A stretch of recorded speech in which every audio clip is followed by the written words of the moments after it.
हे champions, कैसे हो आप लोग। स्वागत है आपका घर की पाठशाला में। मैं अमन, आपका मैथ मेंटोर। हम पढ़ रहे थे 1.1 exercise 1.1 class 10th maths exercise 1.1 हम पढ़ रहे थे। तो उसमें हमने उसके 3 क्वेश्चंस तो कंप्लीट कर लिए। और तो इस वीडियो में हम करेंगे अब 4 से 7। तो टोटल 7 क्वेश्चन है उसमें, यानी 7 क्वेश्चन है। तो इसमें हम 4 to 7 क्वेश्चन करेंगे। ठीक है, तो स्टार्ट करते हैं। अपनी बुक निकालो और क्वेश्चन हम पढ़ते हैं। बुक निकालो अपनी। ठीक है, फोर्थ क्वेश्चन में क्या कह रहा है ये फोर्थ क्वेश्चन में, give that HCF of 306 and 657 is 9। इन्होंने दिया है, HCF दिया है और LCM हमें फाइंड करना है। तो इन्होंने हमें HCF दिया है, LCM हमें फाइंड करना है। ठीक है, तो हम करते हैं, फाइंड करते हैं। ठीक है, HCF कितना है हमारा। पहले तो लिखते हैं क्वेश्चन नंबर 4। तो इन्होंने क्या दिया है, HCF दिया है हमें। किसका HCF है सर? HCF हमारा 30657 का, 306 एंड 657 का कितना दिया है, 9 दिया। और हमें क्या करना है, इनका LCM फाइंड करना है। LCM हमें फाइंड करना है। ठीक है, तो ये फाइंड करने के लिए हम क्या करेंगे, इसमें आपने प्रीवियस वीडियोस में देखा होगा, उसमें हमने क्या एक मेथड सीखा था या रिलेशन सीखा था, कह सकते हैं। क्या रिलेशन सीखा था? Relation between LCM and HCF। तो हम वो यूज़ करेंगे यहाँ पे। ठीक है, तो हम रिलेशन यूज़ करेंगे। तो वो क्या होता है, रिलेशन क्या होता है? तो हमारा HCF of A and B multiply by LCM of A and B, या सॉरी एंड आएगा ना, मल्टीप्लाई थोड़ी ना आ गया। हाँ, तो A and B is equal to A multiply by B। Sir A और B कहाँ है हमारा? Sir that A and that is B। ये जो हमें नंबर्स दिए जाते हैं जिनका हमें HCF और LCM फाइंड करना है, उन्हीं को A एंड B कंसीडर करते हैं। तो HCF तो हमें गिवन है, HCF हमें गिवन है 9। ठीक है, LCM हमें फाइंड करना है। ओके, A क्या है हमारा 306 एंड B क्या है 657। आया समझ में? तो हमें LCM फाइंड करना है। तो ये जो 9 LCM के मल्टीप्लाई में इधर जाके कायम हो जाएगा, डिवाइड में हो जाएगा ना, यस और नो? जल्दी बताओ, डिवाइड में हो जाएगा ना? हाँ, तो क्या करेंगे, एक ये इसको डिवाइड करेंगे हम। ठीक है, तो 9 1 जा 9, इसको करेंगे 9 3 जा 27। बचा कितना? 3 बचा ना, तो 3 इधर आ गया। 9 4 जा 36। होगा कि नहीं होगा? 9 4 जा 36। तो हमारा LCM क्या है 34 मल्टीप्लाई बाय 657। तो यहाँ पे हम मल्टीप्लाई करेंगे 657 में किसका 34 का करेंगे, तो कितना होगा 4 7 जा 28 कैरी 2। आया समझ में? फिर करेंगे 4 5 जा 20 प्लस 2 22 कैरी 2। 4 6 जा 24 और कैरी 2 तो 26। देन 3 का करेंगे कैरी 2। देन 5 का करेंगे, 5 में करेंगे 3 का 70 कैरी 1। ठीक है, देन 3 का करेंगे 6 में, देन कैरी 1 8 3 3 2 2। तो क्या आगा हमारा कैल्शियम आगा 2 2 3 3 8। ये हमारा आंसर आ गया।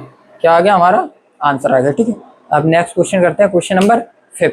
तो क्वेश्चन नंबर 5 के कह रहा है, हम पढ़ो जल्दी पढ़ो, ये समझ में आया ना, ये नोट कर लो आप। ठीक है, और क्वेश्चन नंबर 5 पढ़ो।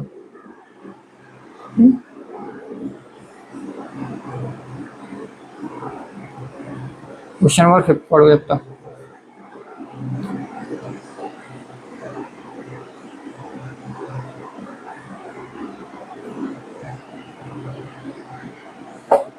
क्वेश्चन नंबर 5,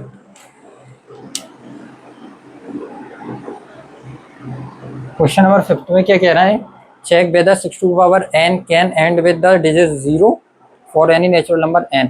अब ये हमने इंट्रोडक्शन पार्ट में देखा था ना कि किसी भी नंबर में पावर n है तो वो नंबर n का ऐसे कोई वैल्यू निकालो जिससे वो नंबर का जो लास्ट डिजिट आए वो 0 आए। तो ये करने के लिए हमने देखा था कि उस नंबर का जो जिस नंबर पे पावर n है उस नंबर के फैक्टर्स में 2 और 5 का होना कंपलसरी है। जब 2 एंड 5 उस नंबर के फैक्टर्स में होंगे जब ही उसका क्या है जो सॉल्यूशन आएगा उस सॉल्यूशन का जो लास्ट डिजिट है वो 0 आएगा। ठीक है, तो ये हमने पहले कर चुके हैं। इस जैसा एक और क्वेश्चन, ठीक है, देखते हैं। क्या इन्होंने कोई भी नंबर दिया है 6 लास्ट 0 चाहिए, तो उसका हम सीधा सॉल्यूशन ही करते हैं। ठीक है, तो हम लिख सकते हैं ना, तो हम लिख सकते हैं कि 6 to the power n can be 0, sorry, तो इसका लास्ट डिजिट 0 होगा ना, तो हम क्या लिखेंगे 6 to the power n can end with 0, क्योंकि लास्ट डिजिट करना है हमको तो एंड लिखना जरूरी है, नहीं तो अभी जो लिखा था उससे पूरा नंबर 0 हो जाएगा। ठीक है, तो 6 to power n can end with 0 if, कब होगा, if 2 and 5 both are its prime factors। ठीक है, 2 एंड 5 इसके फैक्टर्स में आएगा जब ये नंबर क्या हुआ 0। अब इसके फैक्टर्स अगर हम करें 6 के फैक्टर्स तो क्या आएगा 2 3 6 3 1 3। सर देखो इसके फैक्टर्स में तो क्या आया 6 टू द पावर n के अगर हमने फैक्टर्स करे तो 2 मल्टीप्लाई बाय 3 आया ना, 2 मल्टीप्लाई बाय 3 आया कि नहीं आया, बताओ जल्दी बताओ, आया ना, आया कि नहीं आया। तो इसमें क्या है 2 तो है सर, लेकिन 5 नहीं है, 5 नहीं है, तो क्या लिख सकते हैं हम, since 5 is not a prime factor of 6, लिख सकते हैं कि 5 6 का प्राइम फैक्टर नहीं है, तो देयरफॉर क्या लिख सकते हैं 6 to the power n can not be end with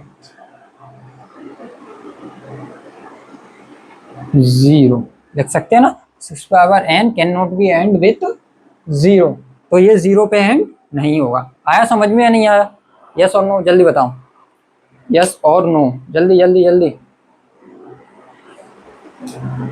जल्दी, आया समझ में। तो फिर हम एग्जांपल 6 करते हैं। एग्जांपल 6 में ये क्या कह रहे हैं, explain by this number and this number are composite numbers. हमें एक्सप्लेन करना है कि ये कंपोजिट नंबर हैं या नहीं है। ठीक है, तो हम लिखते हैं करते हैं। ठीक है, आया समझ में, क्या करना है हमें, एक्सप्लेन करना है, क्या करना है हमें, एक्सप्लेन करना है कि ये कंपोजिट नंबर हैं कि नहीं है। क्वेश्चन नंबर 6 ही है, हाँ 6 ही है। तो पहले तो हम क्या करेंगे,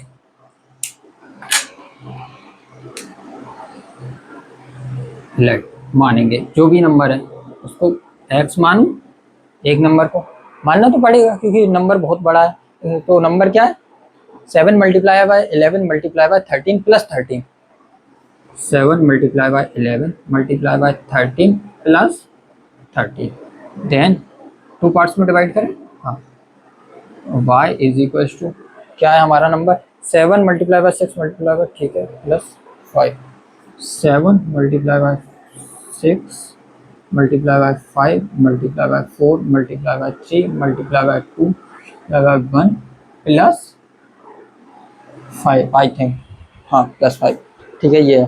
तो इसको क्या करना है, हमें एक्सप्लेन करना है कि ये कंपोजिट नंबर है, ये हमें एक्सप्लेन करना है कि ये कंपोजिट नंबर है तो क्यों है। ठीक है, explain why this number is composite, ठीक है, कंपोजिट है लेकिन क्यों है ये हमें एक्सप्लेन करना है। तो कंपोजिट नंबर क्या होते हैं, सबसे पहले ये समझो। कंपोजिट नंबर वो नंबर होते हैं, जैसे यहाँ पे आपको लिख के बता दें,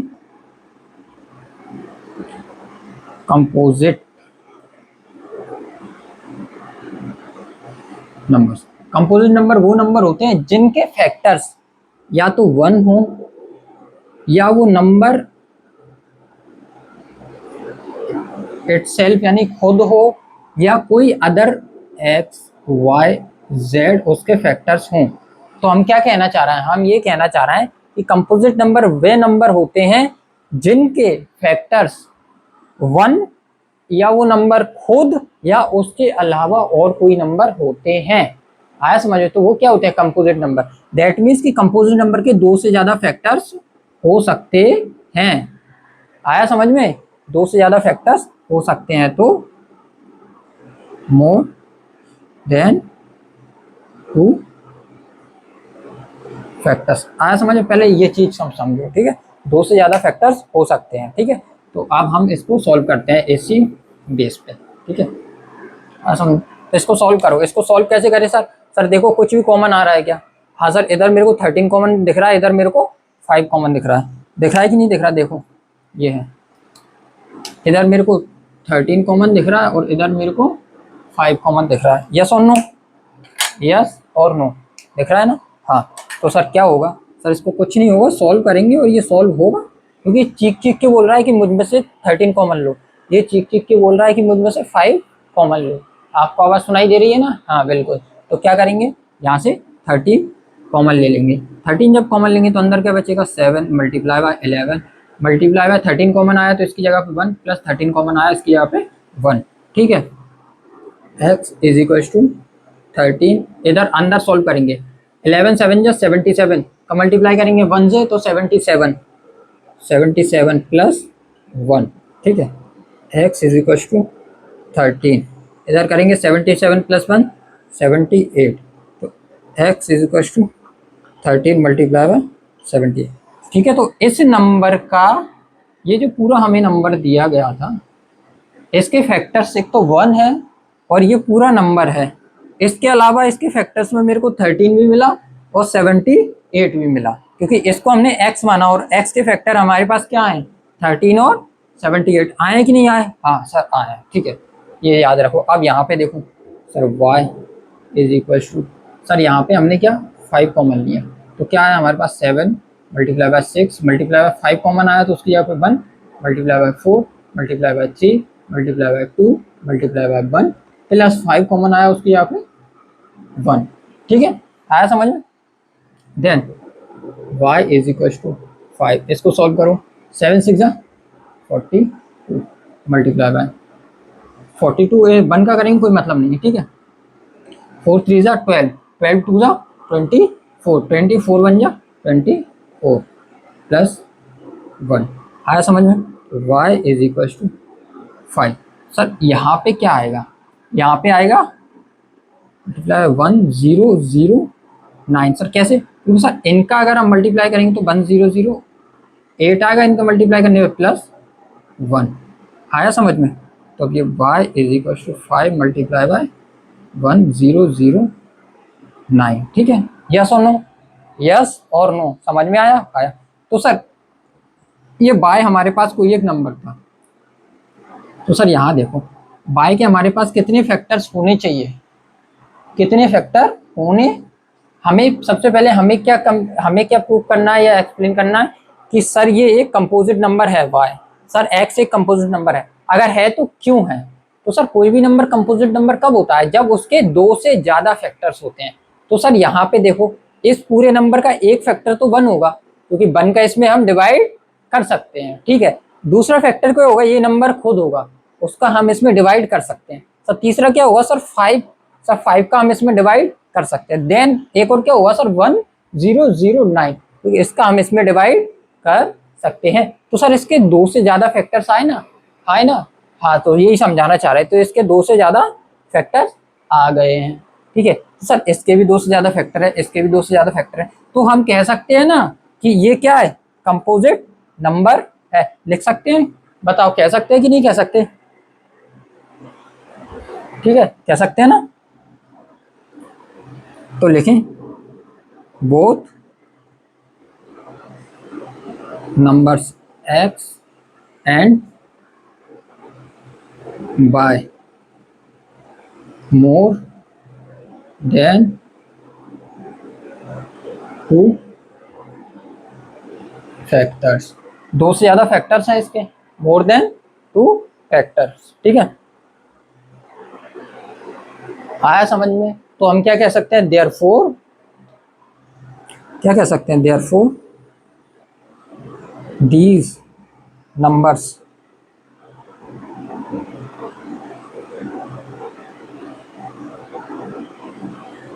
नंबर्स आर कंपोजिट नंबर्स। कह सकते हैं कि नहीं कह सकते कि ये नंबर क्या है, कंपोजिट नंबर है। आया समझ में? आया है नहीं बताओ। अब नेक्स्ट क्वेश्चन हम करते हैं। ठीक है, ये समझ में आया क्या, पहले ये बताओ, यस और नो, जल्दी जल्दी जल्दी मेरे को बताओ, यस और नो। आया समझ में? तो इसे नोट करो। ठीक है, देन हम नेक्स्ट क्वेश्चन करते हैं। और क्वेश्चन आपको बुक में देखना है, हम यहाँ पे लिख नहीं रहे क्योंकि बोर्ड छोटा है, तो इतना स्पेस नहीं है हमारे पास। ठीक है, आप लाइक करो, सब्सक्राइब करो, अपने क्लासमेट्स को शेयर करो, जिससे सर बड़ा सा बोर्ड ले सकें। आया समझ में? ठीक है, जोक्स अपार्ट, अब हम आगे नेक्स्ट क्वेश्चन करते हैं। नेक्स्ट क्वेश्चन क्या है, 7, question number 7।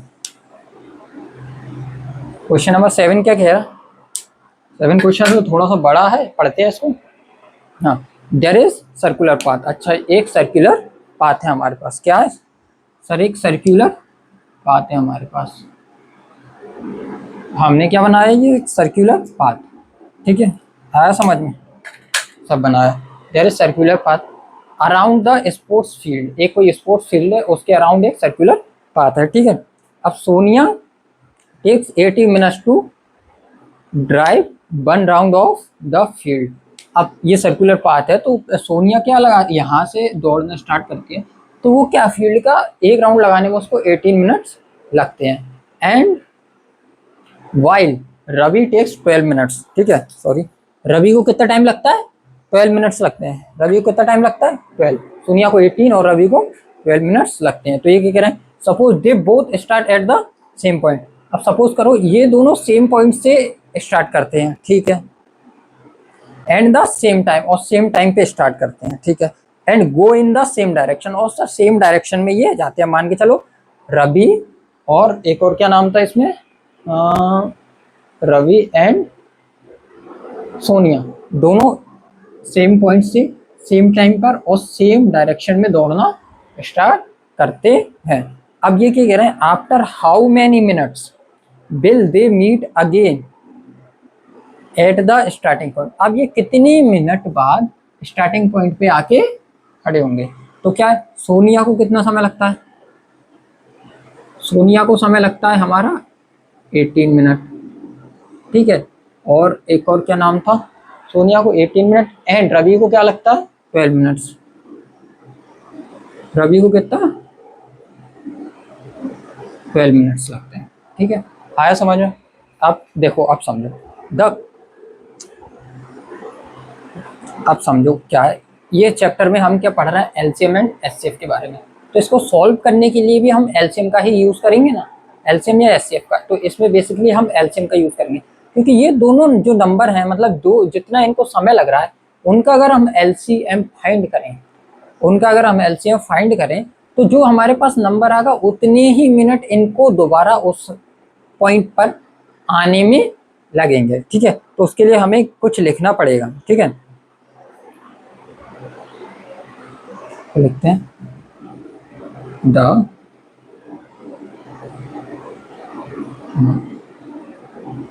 Time they will meet, the minimum time they will meet, क्या सेम डायरेक्शन पे सेम पॉइंट पे मिलना है ना इनको।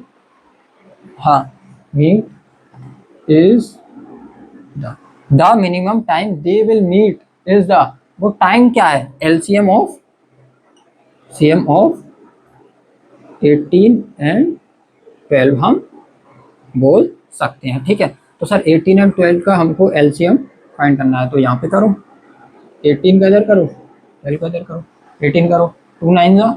ठीक है, एंड 3 3 जा, एंड 3 1 जा 3, ठीक है। 2 2 6 जा 12, 2 3 जा 6, 3 1 जा 3। आया समझ में? आया? 2 9 जा 18, 3 3 जा 9, 3 1 जा 3। आया समझ? तो हम यहाँ पे लिख सकते हैं 18 is equals to 2 multiply by 3 multiply by 3, और sir 12 is equals to 2 multiply by 2 multiply by 3। Sir LCM of 18 and 12 is, क्या करते हैं सर एलसीएम में? जो नंबर जहाँ ज़्यादा बार है वहाँ से उठा लेते हैं। 2 2 है कॉमन, हाँ तो ज़्यादा बार कहाँ है? यहाँ, तो यहाँ से उठा लो, ठीक है। 3 3 है कॉमन है, तो ज़्यादा बार कहाँ है? यहाँ, तो यहाँ से उठा लो। यस और नो? तो इसको हम क्या बोलेंगे? 2 2 जा 4, 3 3 जा 9, तो क्या लिख सकते हैं? 4 9 जा, जल्दी जल्दी जल्दी जल्दी 36 होगा कि नहीं होगा? यस और नो? यस और नो? तो ये हमारा क्या है? LCM and minutes. तो ये हमारा एलसीएम है। तो हम लिख सकते हैं, क्या? Sonia and Ravi will meet at starting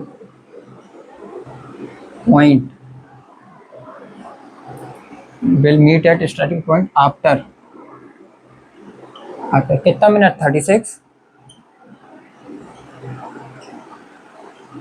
minutes लिख सकते हैं। तो ये हमारा क्या है? आंसर है। आया समझ में? यस और नो? आया समझ में? तो यहाँ पे हमारी एक्सरसाइज 1.1 कंप्लीट होती है, ठीक है। यहाँ पे हमारी एक्सरसाइज 1.1 कंप्लीट होती है। नेक्स्ट वीडियो में हम पढ़ेंगे एक्सरसाइज 1.2 के एग्जांपल्स, ठीक है। उसके बाद हम पढ़ेंगे एक्सरसाइज 1.2, ठीक है। आया समझ में? और इस वीडियो में अगर कोई भी दिक्कत हो, परेशानी हो, दुख हो, दर्द हो, पीड़ा हो, तो आप हमें कमेंट करना, ठीक है। नेक्स्ट वीडियो में उसका सॉल्यूशन आपको मिलेगा। और इस वीडियो में हमने जो भी क्वेश्चंस पढ़ाए हैं वो क्वेश्चंस क्या हैं? बहुत ही सिंपल वे में आपको समझाए गए हैं, ठीक है। और इससे पहले भी हमने कुछ पार्ट्स इसके बनाए हैं इस चैप्टर के, जैसे कि इससे पहले एक पार्ट है उसमें हमने क्या कराया? क्वेश्चन नंबर 1 2 एंड 3 कराए हैं इस एक्सरसाइज के, ठीक है। एंड उससे पहले वाले पार्ट्स में हमने क्या कराया? इसके एग्जाम्पल्स कराए हैं, ठीक है। तो कोई भी दिक्कत आए, परेशानियां, आप वो वीडियो देखना, ठीक है। और उन वीडियोस की लिंक आपको इस वीडियो के डिस्क्रिप्शन में मिल जाएगी, ठीक है। तो अच्छे से पढ़ना है, ठीक है, मन लगा के पढ़ना है। और ऐसे ही क्लास 10th मैथ्स से रिलेटेड कंटेंट के लिए हमारे चैनल घर की पाठशाला को सब्सक्राइब करें, ठीक है। इसी तरह से आपको पढ़ाया जाएगा, बिल्कुल आसान से आसान तरीके से आपको सिखाया जाएगा, और बिल्कुल फ्री में आपको यहाँ पे एजुकेशन मिल रही है, वो भी हाई क्वालिटी की एजुकेशन, ठीक है। तो देखते रहिए, बने रहिए हमारे साथ। साथ में हम 10th क्लास में क्या करते हैं? हम एक एक्सेलरेट करते हैं, ठीक है। एक अधिक गति के साथ हम आगे बढ़ते हैं, और हम क्लास 10th में एक अच्छे मार्क्स लाकर हम क्लास 10th को से आगे बढ़ सकते हैं, ठीक है। 11th की ओर हम जाते हैं, ठीक है। तो ये क्वेश्चंस आपको समझ में आए। अब नेक्स्ट पार्ट में हम पढ़ेंगे, जो कि मैंने पहले बताया था, एक्सरसाइज 1.2 के एग्जांपल्स एंड कुछ क्वेश्चंस। तो टेक केयर, अपना ध्यान रखना, ठीक है। बाय।